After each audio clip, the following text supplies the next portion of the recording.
إن الحمد لله نحمده ونستعينه ونستغفره ونعوذ بالله من شرور أنفسنا ومن سيئات أعمالنا من يهده الله فلا مضل له ومن يضلل فلا هادي له وأشهد أن لا إله إلا الله وحده لا شريك له وأشهد أن محمدا عبده ورسوله أما بعد فإن خير الحديث كتاب الله وخير الهدي هدي محمد صلى الله عليه وسلم وشر الأمور محدثاتها وكل محدثة بدعة وكل بدعة ضلالة وكل ضلالة في النار. أعوذ بالله السميع العليم من الشيطان الرجيم. بسم الله الرحمن الرحيم. يا أيها الذين آمنوا اتقوا الله حق تقاته ولا تموتن إلا وأنتم مسلمون. وقال يا أيها الناس اتقوا ربكم الذي خلقكم من نفس واحدة وخلق منها زوجها وبث منهما رجالا كثيرا ونساء واتقوا الله الذي تساءلون به والأرحام إن الله كان عليكم رقيبا. يا أيها الذين آمنوا اتقوا الله وقولوا قولا سديدا يصلح لكم أعمالكم ويغفر لكم ذنوبكم ومن يطع الله ورسوله فقد فاز فوزا عظيما. تمام طرح کی تعریف و توصیفات اللہ وحدہ لا شریک کے تمام جہانوں میں مختار ہے اور بے شمار درود و سلام نازل اللہ کے آخر نبی محمد رسول اللہ صلی اللہ علیہ وسلم پر ان اللہ و ملائکتہ یصلون علی النبی یا ایھا الذین آمنوا صلوا علیہ وسلموا تسلیما. اللهم صل على محمد وعلى ال محمد كما صليت على ابراهيم وعلى ال ابراهيم انك حميد مجيد. اللهم بارك على محمد وعلى ال محمد كما باركت على ابراهيم وعلى ال ابراهيم انك حميد مجيد.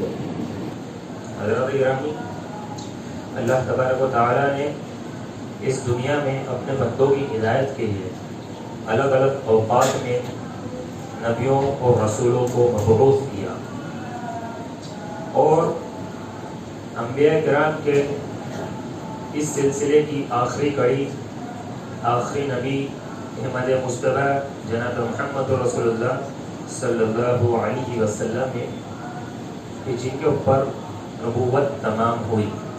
اللہ کے نبی صلی اللہ علیہ وسلم کے اوپر اللہ تبارک و تعالیٰ نے نبوت کو تمام کیا. اللہ کے رسول صلی اللہ علیہ وسلم کا نبوت کے 23 سال کے وقت میں ایک مقصد تھا، ایک مشن تھا. اللہ کے نبی کی زندگی 63 سال کی تھی. اس کے بعد 40 سال کی عمر میں اللہ کے نبی کو جو ہے نبوت کا تاج پہنایا گیا، نبی بنایا گیا. اور جو 23 سال کی زندگی اللہ کے نبی کی تھی وہ پوری زندگی کا جو مشن تھا، جو مقصد تھا، وہ مقصد تھا اللہ تبارک و تعالیٰ کے دین کو اللہ کے بندوں تک پہنچا دینا، اللہ کے رسول کے فرمان کو اللہ کے بندوں تک پہنچا دینا، اللہ کے قرآن کو اللہ کے بندوں تک پہنچا دینا. اللہ کے نبی صلی اللہ علیہ وسلم نے اپنی زندگی کا ایک ایک دن اللہ تبارک و تعالیٰ کے دین کے لیے وقف کر دیا تھا. اللہ تبارک و تعالیٰ کے دین کی توحید کے لیے، اللہ کے دین کی تبلیغ کے لیے اللہ کے رسول صلی اللہ علیہ وسلم نے اپنی زندگی لگا دی کہ کس طریقے سے یہ جو عوام ہے، یہ امت ہے، جس امت کا بیڑا مجھے دیا گیا ہے، جس امت کو حق پہ لانے کی ذمہ داری مجھے دی گئی ہے، اس امت کو میں کس طریقے سے اللہ کی جہنم سے بچا کر اللہ کی جنت کی طرف لے جاؤں، اس فکر میں اللہ کے نبی صلی اللہ علیہ وسلم کی 23 سال کی زندگی گزری. اور دین پہنچانے کے لیے اللہ کے نبی کو کئی طرح کی تکلیفوں کا سامنا کرنا پڑا، کئی طریقے کی مصیبتوں کا سامنا کرنا پڑا. اللہ کے نبی کو مجنون کہا گیا، پاگل کہا گیا، کاہن کہا گیا. اللہ کے نبی کو جو ہے الزامات لگائے گئے، ان کو گالیاں دی گئی، ان کو مارا پیٹا گیا اور کئی طریقے سے اللہ کے نبی کو پریشان کیا گیا. یہاں تک کہ اپنا وطن عزیز، اپنا شہر عزیز اللہ کے نبی صلی اللہ علیہ وسلم کو اسے بھی چھوڑ کر جانا پڑا، اس سے بھی ہجرت کرنی پڑی. اللہ کے نبی صلی اللہ علیہ وسلم کے دل میں ایک درد تھا، ایک تڑپ تھی اور وہ تڑپ یہ تھی کہ یہ لوگ، یہ شرک کرنے والے لوگ، یہ جو اللہ کے ساتھ شرک کرتے ہیں، جو مشرکانہ زندگی گزار رہے ہیں، جو اللہ کے علاوہ غیروں کی عبادت کر رہے ہیں، کہ یہ شرک کرنے والے لوگ کس طریقے سے توحید پر آ جائیں۔ اللہ کے نبی کے دل میں تڑپ تھی، اللہ کے نبی کے دل میں درد تھا کہ کس طریقے سے اللہ کے دین پر آ جائے، کہ جس رب نے انہیں پیدا کیا یہ کس طریقے سے صرف اسی کی عبادت میں لگ جائے، باقیوں کی عبادت کو چھوڑ دے، باقی خداؤں کو جو معبودان باطلہ ہے، جن کو انہوں نے گڑھ لیا ہے، جن کو انہوں نے اللہ کا مقام و مرتبہ دے دیا ہے، جن کو انہوں نے اللہ کی توحید کے اندر، اس کی الوہیت کے اندر، اس کی ربوبیت کے اندر، اس کے اسماء و صفات کے اندر شامل کر دیا ہے، کس طریقے سے یہ امت جو آج شرک اور بدعات کے اندر، خرافات کے اندر مشرکانہ زندگی گزار رہی ہے، کس طریقے سے یہ اللہ کے دین پر آ جائے، کس طریقے سے اللہ کی توحید پر آ جائے۔ اس درد کو لیے اللہ کے نبی صلی اللہ علیہ وسلم نے، اس تڑپ کو لیے اللہ کے نبی صلی اللہ علیہ وسلم نے اپنے 23 سالہ زندگی کے مشن اور مقصد کو پورا کرنے کی پوری کوشش کی۔ سورہ کہف میں اللہ تبارک و تعالیٰ نے فرمایا، آج جمعہ کا روز ہے، آپ نے سورہ کہف پڑھی ہوگی، فَلَعَلَّكَ بَاخِعٌ نَفْسَكَ عَلَىٰ آثَارِهِمْ إِن لَّمْ يُؤْمِنُوا بِهَٰذَا الْحَدِيثِ أَسَفًا۔ کہ نبی کریم صلی اللہ علیہ وسلم اگر یہ لوگ ایمان نہیں لائے تو ایسا لگتا ہے کہ کہیں آپ اپنے آپ کو ہلاک نہ کر دیں۔ اللہ کے نبی کی کیفیت یہ تھی، اللہ کے نبی کو اتنی فکر تھی لوگوں کے ایمان کی کہ لوگ ایمان لے کر آ جائیں، لوگ توحید پر آ جائیں، کہ اللہ تبارک و تعالیٰ نے قرآن کے اندر اللہ کے نبی کے تعلق سے آیت نازل کر دی کہ یہ نبی کہیں اپنے آپ کو، آپ اپنی جان کو ہلاک نہ کر دیں، کہ اگر یہ لوگ ایمان نہ لے کے آئیں تو ذرا سوچئے کہ کتنی فکر نبی ہماری کیا کرتے تھے۔ یہ جو ہم تک دین پہنچا یہ نبی علیہ الصلوۃ والتسلیم کی فکر کی بنیاد پر پہنچا، کہ اللہ کے نبی نے ہمارے لیے فکر کی، ایک طرف دل کے اندر جگائی، اور آج ہم نے اس مشن کو لے کر اس کتاب کے اس چیپٹر کو کلوز کر دیا، اس چیپٹر کو کہ جو انقلاب کبھی بند نہیں ہونے والا تھا اور نہ ہوگا، اس انقلاب کی کتاب کو ہم نے لیا، اس ریولیوشن کی کتاب کو ہم نے لیا، اس اسلام کی کتاب کو ہم نے لیا، اس قرآن کریم، اس قرآن عظیم کو ہم نے بند کر دیا، کہ جس کی تبلیغ ہمارے اوپر واجب ہے، فرض ہے، ہر مسلمان فرضہ پر۔ تو بھائیوں، ایک وہ وقت کو یاد کیجیے کہ جب نبی کریم صلی اللہ علیہ وسلم نے مکہ میں اسلام کا پودا لگایا تھا، اللہ کے نبی نے اسلام کی دعوت کو شروع کیا تھا، دعوت الہی کا اعلان کیا تھا، صفا کی پہاڑی پر چڑھ کر اللہ کی توحید کو بلند کیا تھا۔ اس وقت ابو لہب نے اللہ کے نبی کو یہ جملہ کہا تھا کہ تبت لک یا محمد لہذا جمعتنا، کہ محمد بربادی ہو تیرے لیے، کیا تو نے اس لیے ہمیں یہاں پر بلایا ہے۔ ایک وہ وقت تھا کہ اللہ کے نبی کا یہ فرسٹ پبلک لیکچر تھا، پبلکلی اسپیچ تھی، کہ اللہ کے نبی نے پہلی مرتبہ دعوت کا کام کیا تھا، اور اس وقت اللہ کے نبی کے اوپر کوئی ایک شخص بھی ایمان لانے والا نہیں تھا۔ اس وقت کسی ایک نے بھی اللہ کے نبی صلی اللہ علیہ وسلم کی بات کو نہیں اپنایا تھا اور دعوت کو نہیں اپنایا تھا۔ اب ذرا سوچو کہ نبی علیہ الصلوۃ والتسلیم جو امت کی اتنی فکر کیا کرتے تھے، ان کے دل پر کیا بات گزری ہوگی کہ انہوں نے اس زمین کے اوپر سب سے فرسٹ اللہ کے نبی صلی اللہ علیہ وسلم کے اوپر دین نازل ہونے کے بعد، شریعت اللہ کے نبی صلی اللہ علیہ وسلم کو نبی بنانے کے بعد، اللہ کے نبی نے جب پہلی بار توحید کا نغمہ بلند کیا، اس وقت ایک شخص بھی اللہ کے نبی کے اوپر ایمان لے کر نہیں آیا، بلکہ الٹا ابو لہب نے جملہ کہہ دیا کہ تبت لک یا محمد لہذا جمعتنا۔ اللہ کے نبی پر کے دل پر کیا بات گزری ہوگی۔ پھر اللہ تعالیٰ نے ایسے بھی حالات پیدا کیے، وہ اللہ جو ہے وہ تمام جہانوں کا مالک ہے، رب۔ یہ عوام اس وقت تک کچھ نہیں کر سکتی، یہ امت اس وقت تک کچھ نہیں کر سکتی جب تک اللہ رب العزت نہ چاہے، چاہے کتنی پہ پاور کیوں نہ مل جائے، چاہے کتنے بھی اوصاف، کتنے بھی ہتھیار کیوں نہ جمع ہو جائے، کتنے بھی آلات کیوں نہ جمع ہو جائے، اس وقت تک کچھ نہیں کر سکتی جب تک اللہ رب العزت نہ چاہے۔ اللہ تبارک و تعالیٰ نے ایسے بھی حالات پیدا کیے کہ اللہ کے نبی صلی اللہ علیہ وسلم اپنے انتقال کے 2.5 مہینے پہلے حج کرتے ہیں، حجۃ الوداع کرتے ہیں۔ اس حج کے سفر میں جب میدان عرفات میں نبی کریم صلی اللہ علیہ وسلم اپنی اونٹنی قصوہ کے اوپر سوار ہوتے ہیں اور عرفات کے میدان پر سوار ہو کر عرفات کے میدان کے اوپر نظر ڈالتے ہیں، تو تا حد نظر صرف انسان ہی انسان نظر آتے ہیں. اور یہ وہ انسان کہ جو اللہ اکبر کے نعرے لگا رہے ہیں، یہ وہ انسان کہ جو لبیک اللہم لبیک لبیک لا شریک لک لبیک کے نعرے لگا رہے ہیں. یہ وہ انسان کہ جو اس زمین پر سب سے افضل انسان ہے، 1.25 لاکھ کا جم غفیر، اللہ کے نبی صلی اللہ علیہ وسلم کے ایک حکم پر اپنی جان، اپنی مال، اپنی اولاد، اپنے سب کچھ قربان کرنے کے لیے تیار ہے. ایک وہ وقت تھا جب اللہ کے نبی جو ہے صفا کی پہاڑی پر چڑھے تھے، ایک شخص بھی ایمان نہیں لایا، اور ایک وہ وقت آیا کہ جب 1.25 لاکھ کا لشکر اللہ کے نبی صلی اللہ علیہ وسلم کے ایک حکم پر جان دینے کے لیے تیار ہے. یہ ٹھاٹھے مارتا ہوا سمندر کہ جس کے لیے اللہ کے نبی صلی اللہ علیہ وسلم نے محنت کی، اور یہ وہ لوگ تھے جو رضی اللہ عنہم ورضوا عنہ کے سرٹیفکیٹ سے نوازے ہوئے کہ اللہ ان سے راضی ہو گیا اور یہ اللہ سے راضی ہو گیا. وہ 1.25 لاکھ کوئی عام لوگ نہیں تھے، اللہ رب العزت کے محبوب تھے، اللہ کے پسندیدہ تھے، اور اللہ رب العزت کی طرف سے انہیں سرٹیفکیٹ ملا ہوا تھا. کیا؟ اللہ کی رضا کا پروانہ انہیں اس زمین پر ملا تھا.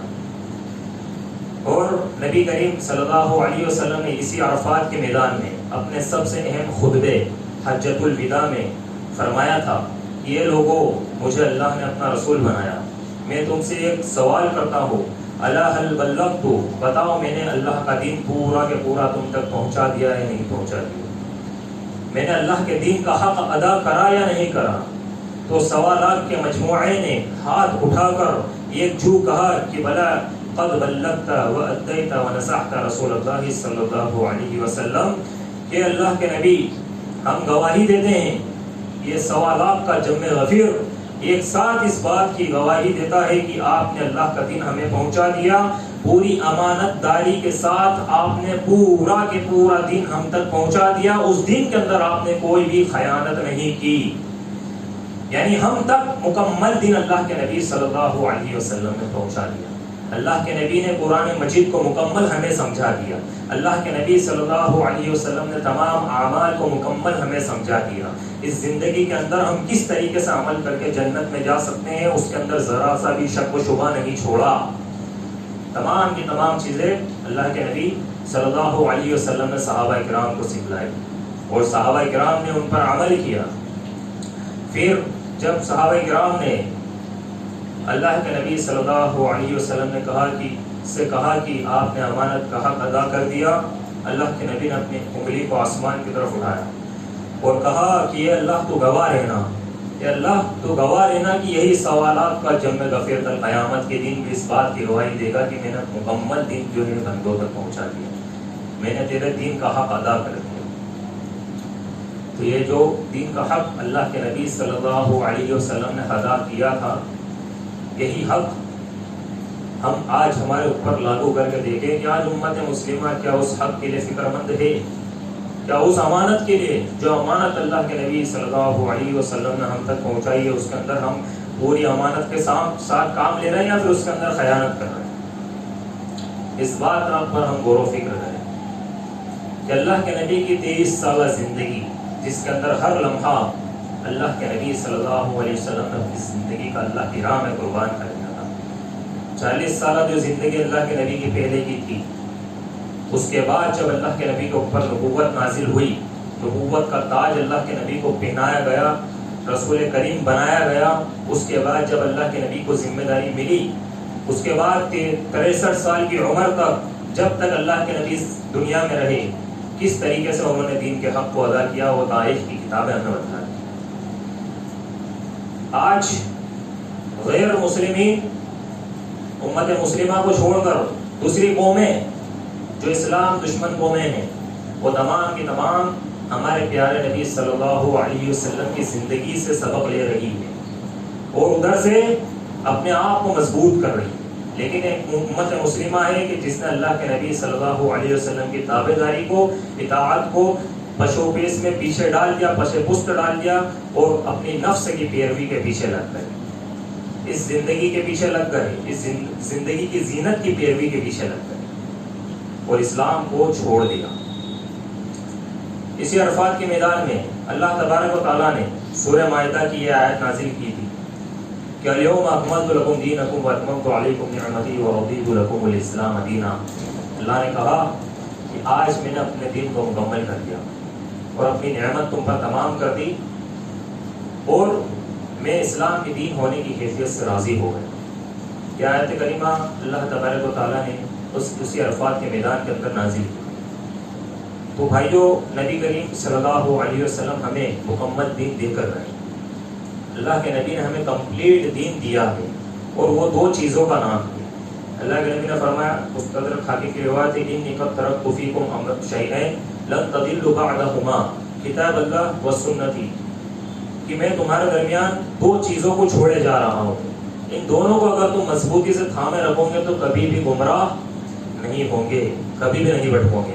وہ دو چیزیں کیا ہیں؟ ایک ہے کتاب اللہ، اللہ کی کتاب، اور دوسری کیا ہے؟ سنتی، میری سنت. اللہ کی کتاب قرآن مجید اور دوسری میری سنت یعنی اللہ کے نبی صلی اللہ علیہ وسلم کی حدیثیں. یہ دونوں چیزیں، کسی نے ایک کو پکڑا ہو وہ گمراہ ہوا، کسی نے ایک کو چھوڑا ہو گمراہ ہوا، کسی نے دونوں کو چھوڑا ہو گمراہ ہوا. جس نے دونوں کو پکڑا وہ کامیاب ہوا، وہ ہدایت یافتہ ہوا. یہ دونوں کا نام دین ہے، کتاب اللہ اور سنتی، اللہ کے نبی صلی اللہ علیہ وسلم کی سنت. اور ان دونوں چیزوں میں کسی کا اختلاف نہیں. آپ دیکھیں گے اس امت کے اندر کہ ہر مسلک، ہر فرقہ کہتا ہے کہ ہم قرآن کو ماننے والے ہیں، ہم حدیث کو ماننے والے ہیں. قرآن اور حدیث کا کوئی بھی انکار نہیں کر رہا. تو پھر یہ اختلاف آتا کہاں سے کہ بھئی آپ قرآن کو بھی مان رہے ہیں، حدیث کو بھی مان رہے ہیں، اور تمام مسلک اس بات کی تائید کر رہے ہیں کہ ہم تمام کے تمام قرآن اور حدیث کو ماننے والے ہیں.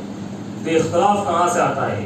قرآن کا پہلا پارہ اٹھائیے، سورہ بقرہ کی آیت نمبر 107، پہلے نمبر کی آخری آیت، پہلے پارے کی آخری آیت، فَإِنْ آمَنُوا بِمِثْلِ مَا آمَنْتُمْ بِهِ فَقَدِ اهْتَدَوْا.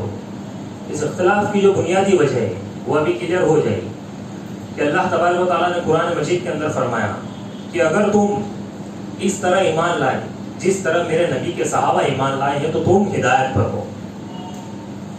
ہر مسلک، ہر فرقہ یہ کہتا ہے کہ ہم قرآن اور حدیث کو ماننے والے ہیں، لیکن وہ قرآن کی تفسیر اپنے منمانے حساب سے کرتے ہیں، حدیث کی تفسیر اپنے منمانے حساب سے کرتے ہیں، حدیث کی تشریح اس سے ماخذ مسائل اپنے حساب سے کرتے ہیں، قرآن کی تفسیر اور اس کی تشریح اپنے حساب سے اپنی منمانی تفسیر کرتے ہیں. تو قرآن کو ایک انسان لے رہا ہے، مان رہا ہے، حدیث کو بھی ایک انسان لے رہا ہے، مان رہا ہے، لیکن دراصل مسئلہ کہاں پر پیش آیا؟ اس کی تفسیر، اس کی تشریح، اس کی سمجھ، اس کے فہم کے اندر مسئلہ پیش آیا کہ اس نے اس کا فہم اپنے من مانے طریقے سے لے لیا. اور اسی بات کی تائید اللہ تبارک و تعالیٰ نے سورہ بقرہ کی آیت نمبر 107 کے اندر کر دی کہ اگر تم اس طرح ایمان لائے جس طریقے سے میرے نبی کے صحابہ ایمان لے کر آئے ہیں تو کامیاب ہو. تو یہاں پر اللہ تبارک و تعالیٰ نے اس بات کو کلیئر کر دیا کہ اگر کسی کی تشریح، کسی کی سمجھ، کسی کا فہم، کسی کا ایمان اگر لینے لائق ہے تو وہ صرف صحابہ کرام کا ہے، اللہ کے نبی صلی اللہ علیہ وسلم کے بعد.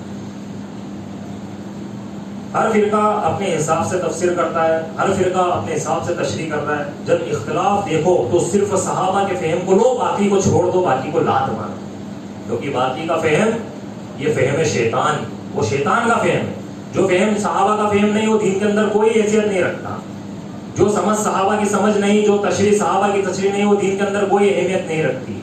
کیونکہ ہمارے نزدیک جو قرآن اور حدیث نے بنیاد بتایا ہے، اصول بتایا ہے، وہ صحابہ کرام کو بتایا ہے کہ صحابہ کرام کے نقش قدم پر چلو گے یا اللہ رب العزت کے رضا بانٹے ہوئے پروانے زمین پر ہے تو تم کامیاب ہوں گے، نہیں تو گمراہ ہو جاؤ. تو سب سے بنیادی جو اصول ہے بھائیوں اور دوستوں کہ آج ایک شخص چونکہ دعوت دیتا ہے شخصیت پرستی کی طرف، آج ایک شخص سادھو سنتوں کی طرف بھی دعوت دیتا ہے، آج ایک شخص اپنے فرقے کی طرف، اپنے مسائل کی طرف دعوت دیتا ہے، اپنی سوچ، اپنے نظریے کی طرف دعوت دیتا ہے. آج ایک شخص جو ہے اپنی من مانی تفسیر کی طرف دعوت دیتا ہے. آج ایک شخص لوگوں کو آسانی کے نام پر بے دینی پروس رہا ہے. تو سمجھ جاؤ یہ جتنے بھی معاملات ہو رہے ہیں تمام کے تمام صحابہ کرام سے ہٹ کر ہو رہے ہیں، کیونکہ صحابہ کرام رضوان اللہ علیہم اجمعین کا اگر فہم آئے گا تو ظاہر سی بات ہے کہ انہیں اللہ کے نبی صلی اللہ علیہ وسلم نے وہ بتلایا ہے، وہ سکھلایا ہے، انہیں وہ تعلیم دی۔ اس زمین پر اگر کوئی گروہ، کوئی جماعت ایسی ہے جس نے ڈائریکٹ اللہ کے نبی صلی اللہ علیہ وسلم کی حاضری میں دین کو سیکھا ہے تو وہ صرف صحابہ کرام، اور صحابہ کرام کی تائید خود اللہ تبارک و تعالیٰ قرآن مجید کے اندر کرتا ہے کہ والسابقون الاولون من المہاجرین والانصار، کہ یہ سبقت لے جانے والے، یہ پاس ہو جانے والے اس دنیا کے اندر سب سے پہل اور پہل کون ہے؟ یہ مہاجر اور انصار ہیں۔ ان کو اللہ رب العزت نے اس زمین کے اوپر اپنی رضا کا پروانہ دیا، رضی اللہ عنہم ورضوا عنہ کا سرٹیفکیٹ انہیں دے دیا۔ اب جب جن لوگوں سے اللہ راضی ہو گیا اور اللہ نے ان کی رضا کی تائید کر دی، اور اللہ کے نبی صلی اللہ علیہ وسلم نے اپنے صحابہ کرام کو خود اپنے سامنے اپنی حاضری میں اپنے فہم کے مطابق اللہ کے نبی صلی اللہ علیہ وسلم نے صحابہ کرام کو تعلیمات سکھلائی، تو اب ذرا بتائیے کہ ان سے بڑا معیار اور ان سے بڑا پیمانہ کون دین پر عمل کرنے کا اور ہو سکتا ہے؟ یہ بتائیے۔ آج جو ہے سنت کبیر کے میسج ڈالے جا رہا، فوٹو ڈالے جا رہا، اور ان کے نام پر دین اور دعوت تبلیغ کی جا رہی ہے۔ کیا حضرت علی موجود نہیں تھے اس زمین کے اوپر؟ کیا حضرت عمر رضی اللہ تعالیٰ عنہ کی سیرت ہمارے لیے کافی نہیں؟ کیا حضرت عثمان غنی رضی اللہ تعالیٰ عنہ کے کارنامے، ان کی سیرت ہمارے لیے کافی نہیں؟ کیا حضرت ابو بکر صدیق رضی اللہ تعالیٰ عنہ کی زندگی ہمارے لیے کافی نہیں؟ کیا ان کے واقعات ہمارے ساتھ پاس موجود نہیں ہیں؟ کیا صحابہ کرام کی زندگیوں کے درخشاں پہلو موجود نہیں ہیں؟ کیا صحابہ کرام کے اقوال زرعی، کیا ہمارے اسلاف کے اقوال زرعی موجود نہیں ہیں؟ کیا ہمارے پاس اسلاف نہیں تھے؟ ایک بات یاد رکھیے کہ اس زمین پر اگر سب سے بڑا مشن کوئی آیا تو اللہ کے نبی جناب محمد رسول اللہ صلی اللہ علیہ وسلم کا آیا، اس سے بڑا کوئی مشن نہیں ہے۔ تو یہ بتائیے کہ اگر کوئی شخص موٹیویشن کے نام پر جو ہے آپ کے اندر دین نہیں بلکہ کچھ اور ڈال رہا ہے، تو اسلام سے بڑھیا موٹیویشن اور مسلمان کے اندر کوئی چیز پیدا کیسے کر سکتی؟ اسلام سے بہتر موٹیویشن ہی کوئی پیدا نہیں کر سکتا۔ اور اگر کوئی اسلام کے بغیر موٹیویشن پیدا کر رہا ہے تو وہ اسلام نہیں سکھا رہا، وہ بے دینی سکھا رہا ہے، کیونکہ اسلام سے زیادہ کون سی چیز موٹیویٹ کر سکتی؟ بتائیے، جنت سے بڑا کون سا موٹیویشن ہے؟ اور اگر جنت سے بڑا کوئی موٹیویشن ہے تو کسی نااہل بندے نے آپ کو جنت سکھائی ہے، پھر جس نے آپ کو جنت سکھائی ہے وہ جنت سکھانے کا اہل نہیں ہے۔ سب سے بڑا موٹیویشن کیا ہے ایک مسلمان کے لیے زندگی کے اندر؟ اس کی جنت ہے۔ بھائی انسان موٹیویٹ کیوں ہونا چاہتا ہے بتائیے آپ؟ بزنس میں پیچھے ہوتا ہے، یوٹیوب کھولتا ہے، موٹیویشن لیکچر ڈھونڈتا ہے، کیوں؟ کیونکہ اس کو وہ اندر سے موٹیویٹ ہو، وہ پھر سکسیس کی طرف جائے، وہ کام کرے، وہ محنت کرے اور پھر سے وہ کمائے۔ تو کمانا کیا ہے؟ اس کا کریڈٹ ہے، وہ کمانا اس کے لیے بینیفٹ ہے، اس کا فائدہ ہے، اس کے اندر اس کو فائدہ ملے گا۔ کوئی شخص اگر پریشان ہو رہا ہے تو خوشی کی طرف جا رہا ہے تو اس کے لیے وہ موٹیویٹ ہو رہا ہے۔ کوئی شخص اندر سے سیڈ ہے تو اس کو جو ہے فیلنگ اچھی چاہیے تو اس کے لیے وہ موٹیویٹ ہو رہا ہے۔ تو تمام لوگ جو موٹیویٹ ہوتے ہیں وہ کس لیے ہوتے ہیں؟ وہ واپس سے ابھرنے کے لیے ہوتے ہیں، وہ اوپر جانے کے لیے ہوتے ہیں۔ تو ذرا بتائیے کہ اگر جہنم پروس دی گئی کہ قیامت کے دن تو یہ تمام موٹیویٹ کیا کام آنے والے ہیں؟ سب سے بڑا موٹیویٹ اگر کسی کا ہو سکتا ہے تو صرف جنت کا ہو سکتا ہے، کہ اس سے بڑا موٹیویٹ کسی چیز کا نہیں ہو سکتا۔ تو یہاں پر جو مسئلہ ہے وہ مسئلہ یہی ہے کہ ہمیں اگر دین کو سمجھ کر چلنا ہے تو قرآن مجید کی والی آیت فَإِنْ آمَنُوا بِمِثْلِ مَا آمَنْتُمْ بِهِ فَقَدِ اهْتَدَوْا، کہ اگر تم ایمان لاؤ گے اور اس طریقے سے ایمان لاؤ گے جس طریقے سے صحابہ اکرام ایمان لے کر آئے ہیں تو کامیاب ہو، نہیں تو کیا ہو؟ گمراہ ہو۔ یا تو ایک انسان کامیاب ہو سکتا ہے یا گمراہ ہو سکتا ہے، یا تو ایک انسان ہدایت پر ہو سکتا ہے یا گمراہ ہو سکتا ہے، دونوں میں سے ایک چیز ہے۔ اگر ایک انسان صحابہ کرام کے نقش قدم پر چلے گا تو کامیاب ہوگا، اور ایک شخص اگر صحابہ کرام کے نقش قدم سے ہٹ کر چلے گا تو وہ گمراہ ہوگا۔ اور جو لوگ اس زندگی کے اندر غیروں کو راضی کرنے کے لیے صحابہ کرام کے نقش قدم سے ہٹ کر چل رہے ہیں، جنہوں نے زندگی کو اپنا مقصد بنایا اور وہ صحابہ کرام کے نقش قدم سے ہٹ گئے، تو گویا کہ وہ ہدایت کے راستے پر نہیں ہے۔ یہ بہت بنیادی بات ہے، کیونکہ صحابہ نے جو دین پر عمل کیا ہے اس عمل کی مثالیں آپ دیکھ کے پڑھیے، ان کی تاریخوں کو آپ پڑھیے، ان کی سیرت کو آپ پڑھیے، تو تب جا کر آپ کو پتا چلے گا کہ اسلام پر عمل کرنا کیا چیز ہے۔ اسلام پر عمل کرنا صرف اچھا نام رکھ لینا نہیں ہے. اسلام پر عمل کرنا صرف اپنی اولاد کا 100 500 1000 50 ناموں میں سے ڈھونڈ کے ایک نام اچھا رکھ دینا نہیں ہے، بلکہ اپنی اولاد کی اسلام کے مطابق تربیت کرنا ہے کہ اس کو اس کے دل اور اس کے دماغ کے اندر اسلام کو بسانا ہے، نہ کہ دوسری چیزوں کو بسانا ہے. آج ہم خود اگر دنیاوی محبت کے اندر پھنس گئے، اس دنیاوی دھوکے کے اندر پھنس گئے، تو پھر کس طریقے سے ہم اپنی اولادوں کو جو ہے اسلام کی تعلیمات اور تربیت سکھائیں. ہمیں چاہیے کہ اگر ہم چاہتے ہیں کہ ہم دنیا میں بھی کامیاب ہو اور آخرت میں بھی کامیاب ہو، تو اس کا معیار اگر کوئی ہے تو وہ صحابہ کرام رضوان اللہ علیہم اجمعین ہے. یاد رکھیے اس بات. اور اسی کا نام صحابہ کا منہج ہے. نبی کریم صلی اللہ علیہ وسلم صرف وہ تھیوری چھوڑ کر نہیں گئے، بلکہ انہوں نے پریکٹیکل بھی کر کے بتایا اور صحابہ نے ان کے ساتھ عمل کیا. اللہ کے نبی صلی اللہ علیہ وسلم نے صحابہ کو عمل کر کے بتایا. اگر کسی عمارت کی بنیاد جو ہے مضبوط ڈال دی جائے اور اس کی دیواریں بھی بنا دی جائے، لیکن چھت نہ ڈالی جائے، تو کیا عمارت مکمل ہو جائے گی؟ وہ عمارت مکمل نہیں ہوگی. کیوں؟ کیونکہ اس کی بنیاد ڈال دی گئی، اس کی دیواریں ڈال دی گئی، لیکن اس کے اوپر چھت نہیں. تو چھت نہیں ہونے کی وجہ سے ایک عمارت مکمل نہیں ہوگی. تو اسی طریقے سے اسلام کی بنیادیں اور دیواریں قرآن اور حدیث ہیں، لیکن اسلام کی چھت جو ہے وہ صحابہ کا منہج ہے. کہ اگر صحابہ کے منہج سے ہٹ کر ایک انسان جائے گا تو گمراہ ہو جائے. صحابہ کے فہم کے مطابق قرآن اور حدیث کو سمجھنا دراصل یہ کامیابی کا معیار ہے. اور یہ یاد رکھو کہ جیسے ہمارے نبی اللہ کے چنے ہوئے ہیں، ویسے صحابہ بھی اللہ کے چنے ہوئے ہیں. اللہ کے نبی کے صحابہ کو اللہ تبارک و تعالیٰ نے چن لیا تھا.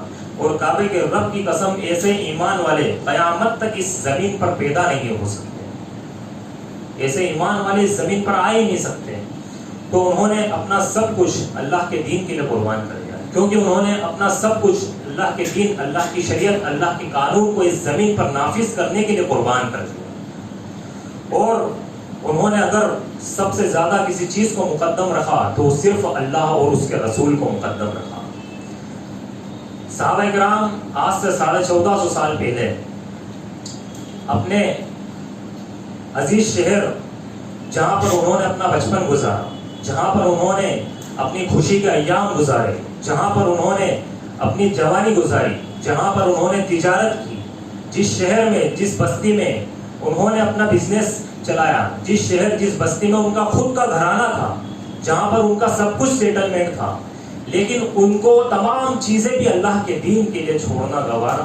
انہوں نے گوارا کہ اللہ کے دین کے لیے چھوڑنا، اللہ کی شریعت کے لیے، اللہ کے قانون کے لیے انہوں نے تمام چیزوں کو چھوڑ دیا. انہوں نے ہجرت کی. انہوں نے ہجرت کیوں کی بتائیے آپ؟ کہ ہمیں مدینہ جائیں گے، ہم دوسرے شہر جائیں گے، ہم دوسری بستی کی طرف ہجرت کریں گے تاکہ ہمیں کھل کر نماز پڑھنا میسر ہو، ہمارے اوپر نماز پر پابندی نہ ہو. ہم دوسری بستی میں جائیں، ہم ہجرت کر اللہ کے دین کے لیے تاکہ ہمیں کوئی شرک کرنے پر مجبور نہ کرے. ہم یہاں سے ہجرت کر جائیں تاکہ ہمیں کھل کے اللہ اکبر کہنے کا موقع ملے. آج امت مسلمہ کو اللہ تبارک و تعالیٰ نے یہ سہولیت دی ہے کہ وہ کھل کر نماز پڑھ سکتا ہے، کھل کر اللہ کی توحید کے نغمے گا سکتا ہے، کھل کر اللہ کے دین کی دعوت کا کام کر سکتا ہے، کھل کر اللہ اکبر کے نعرے لگا سکتا ہے. لیکن آج اگر ہم مسلمانوں کو دیکھیں تو ان کو اس قیمتی نعمت کا احساس نہیں ہے. یاد رکھیے کہ ہر امت کا ایک عروج آتا ہے، ایک زوال آتا ہے. ایک دن ہمارے اوپر کہیں وہ نہ آ جائے کہ ہم نمازیں بھی نہ پڑھ سکیں، ہماری نمازوں پر بھی پابندی لگا دی جائے. اس سے پہلے اس بات کا احساس کر لو، اس بات کی قدر کر لو، ان نمازوں کی قدر کر لو. آج ہمارے پاس نماز پڑھنے کی سہولیت موجود ہے، ہم نماز نہیں پڑھتے. آج ہمارے پاس اللہ کے دین کی دعوت کرنے کی سہولیت موجود ہے، ہم نہیں کرتے. بہت سارے جگہ ایسی ہے، کچھ ممالک ایسے ہیں کہ جہاں پر قرآن کے پڑھنے پر پابندی ہے. قرآن نہیں پڑھ سکتا ایک انسان، قرآن گھر کے اندر نہیں رکھ سکتا. اگر ہماری ایسے معاملات ہو گئے، اس وقت اگر ہم جاگے تو پھر کیا جائے؟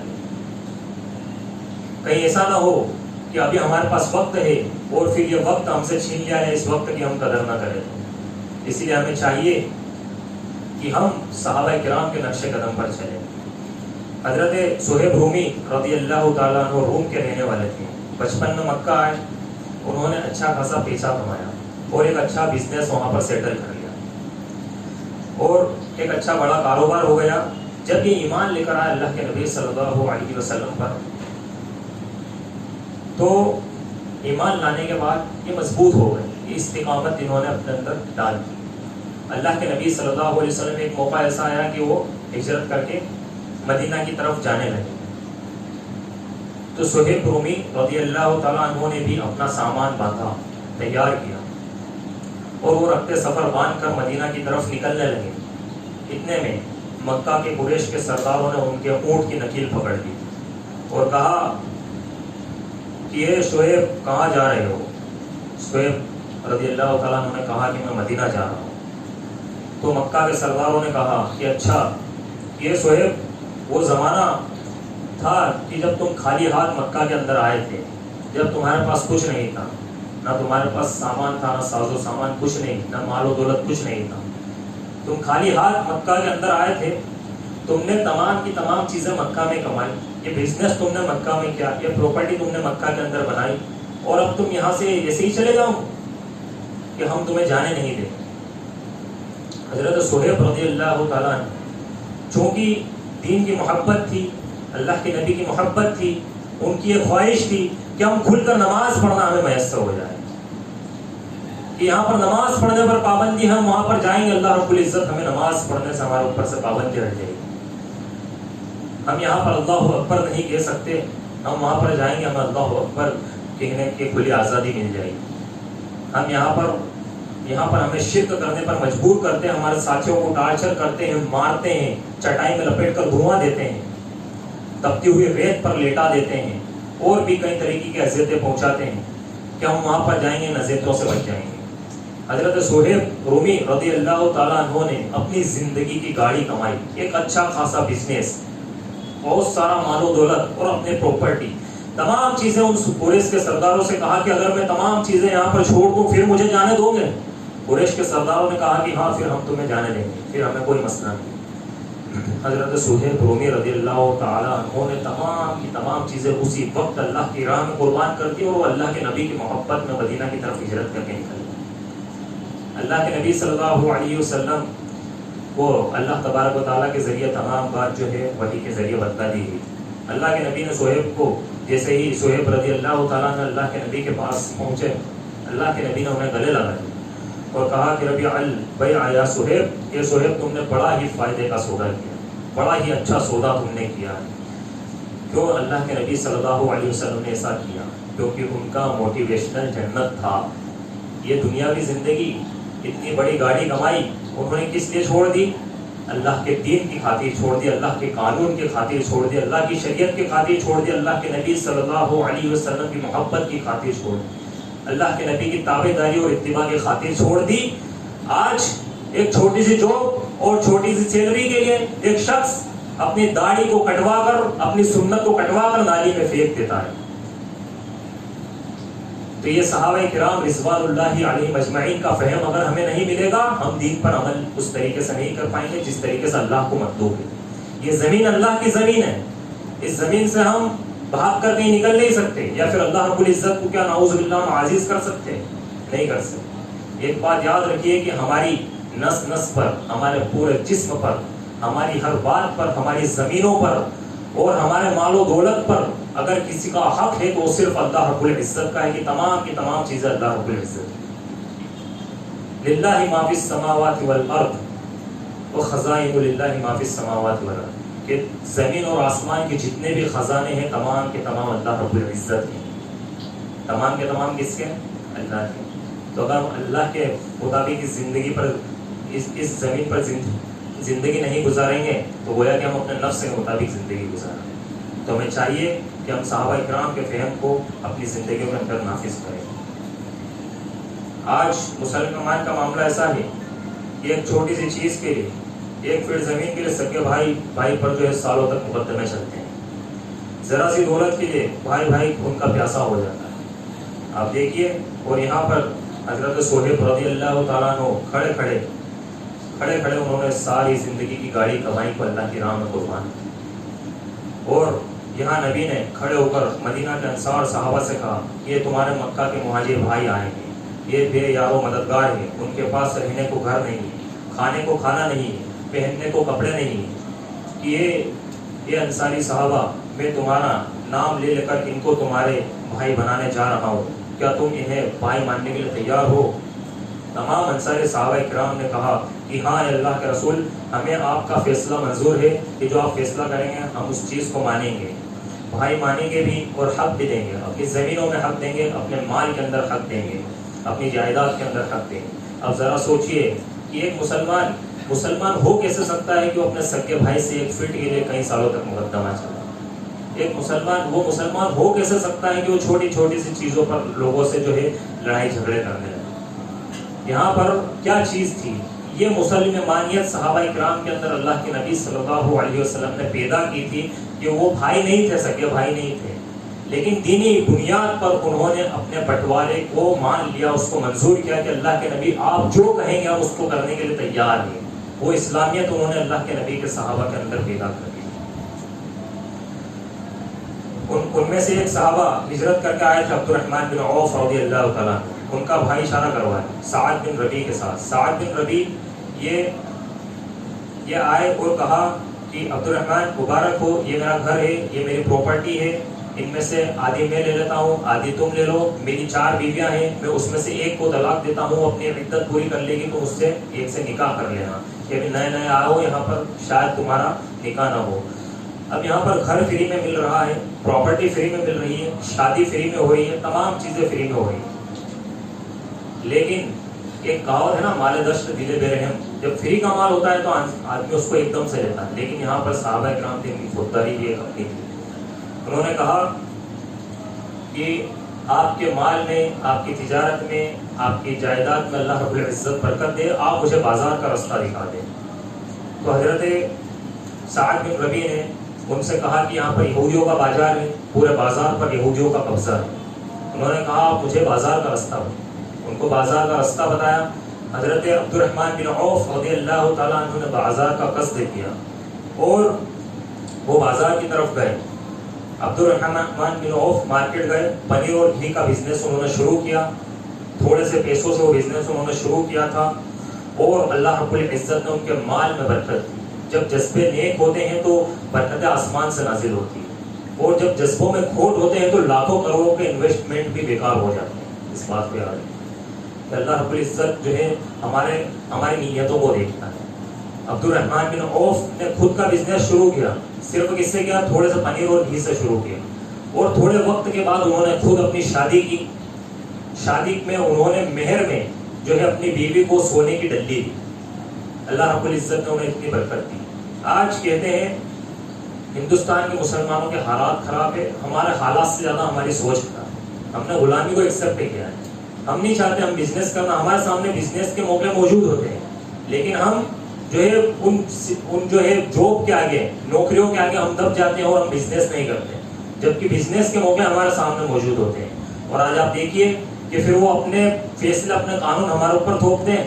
وہ یہ کہتے ہیں کہ بھائی آپ اپنی داڑھی کٹاؤ تب جا کر کام پہ آؤ، بھائی آپ یہ کرتا پاجامہ اتار کر آنا تب جا کر کام پہ آنا، آج جمعے کا دن ہے آج بھی کرتا پاجامہ نہیں چلے گا، یہ ٹوپی آپ سر پر نہیں پہنو گے تب جا کر ہمارے یہاں جاب کرو گے، اور یہ تمام کی تمام چیزیں ہو جاتی ہے۔ ایک سب سے جو ہے ان تمام چیزوں کو ایکسیپٹ کر لیتا ہے اور وہ دوسرے دن غیر مسلم بن کے اس کے کام پہ چلا جاتا ہے، لیکن چونکہ اس کو اللہ رب العزت پر توکل نہیں ہے، اسبابوں پر توکل ہے، اسی لیے اس نے تمام کے تمام دینی امور کو ترک کر کے اس غیر دینی امور کو اپنا لیا، اور وہ جو ہے ان اسباب پہ عمل کر کے اس کو رب مان کر وہ ان کے سہارے ہو گئے۔ جبکہ اللہ رب العزت نے زمین کے اوپر کئی سارے ذرائع ایسے رکھے ہیں، کئی سارے وسائل ایسے رکھے کہ ایک شخص بزنس کر سکتا ہے، تجارت کر سکتا ہے، چھوٹی کر سکتا ہے، لیکن وہ چونکہ اس کا ایمان اتنا مضبوط نہیں ہے اللہ رب العزت پہ، اور صحابہ کرام کا فہم اس نے نہیں لیا، تو پھر وہ کیا کرتا ہے؟ وہ اپنے من مانے مطلب نکال کر، اپنی من مانی تفسیر کر کے، اپنی سہولیت کے حساب سے دین آسانی کا نام لے کر وہ ان تمام چیزوں میں الجھ جاتا ہے۔ وہ پھر سود کا کرے، وہ بیاس کا کرے، وہ کسی اور کا کام کرے، وہ تمام کام اس کے لیے جائز ہو جاتے ہیں۔ کیوں؟ کیونکہ اس کے دل میں اللہ کا ڈر ختم ہو گیا، اس کے دل میں اللہ کا ڈر ختم ہو گیا اور توکل لوگوں کا پیدا ہو گیا۔ تو یہ تمام چیزیں تھی، میں نے آپ کے سامنے رکھنے کی کوشش کی۔ آخر میں اللہ رب العزت سے دعا ہے کہ اللہ رب العزت ہمیں کہنے اور سننے سے زیادہ عمل کرنے کی توفیق عطا فرمائے۔ آمین۔ تقبل رب العالمین۔